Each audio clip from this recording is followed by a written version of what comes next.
how many people were cured? Yes, Lord, it's Sundays. How many of y'all can testify that you were cured from the incurable virus called poverty? Anybody redeemed from that? Right. So a lot of yeses in here, right? Me too. I'm raising both hands because I remember getting evicted. I remember not having enough money to have whatever. I remember roaches, kind of being around the house, and I thought they were just like my siblings or something.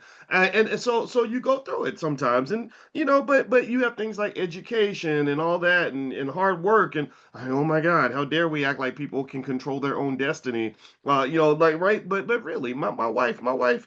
I'm not gonna tell you how much my wife and her mama struggle. Like I don't because I don't have permission to tell that story. But man, if I told you, you'd be like, oh my God, right? But now she's bougie. She drives a little pretty little Mercedes, and she buys a Coach purse every now and then. And when we go on vacations, we do fly first class because we like the leg room, right? So you can fix it. That's my point. Right? You can fix it. And it's really sometimes a choice. It's a choice in the sense of like, are you going to take a temporary condition to make it permanent?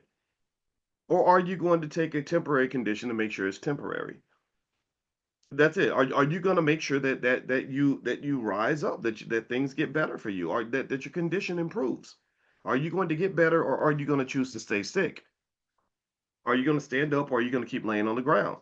And I know people don't like people talking like that. They don't. It's illegal to talk to black folks like that.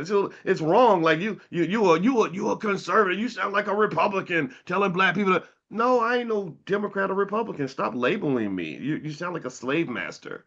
It's trying to slap a label. Like they brand you, right? Stop labeling me. Just if you want to label me as a man who wants to believe in possibility. Label me as a man who believes in that in addition to your concern about the world, there should be gratitude for the good things that exist in the world.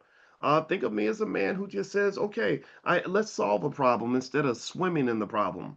Instead of festering in the problem and letting the problem sink in and just become part of, sink into your pores and become part of your soul, how about you figure out a way to shift the condition? If you're in the mud, you can climb out of the mud and go somewhere other than the mud. Right? And why do I bring this up? Well, because this morning I was thinking about for some reason random white women popped into my head. Oh my God, that's a disease. I'm kidding. That doesn't happen. But a white lady popped into my brain for whatever reason, and her name is Mackenzie Scott. Does anybody know about Mackenzie Scott, aka Mackenzie Scott Bezos or Mackenzie Bezos, aka the ex-wife of the CEO of Amazon, Jeff Bezos? Has anybody followed Mackenzie Scott Bezos or Mackenzie Scott? I want to say the name right.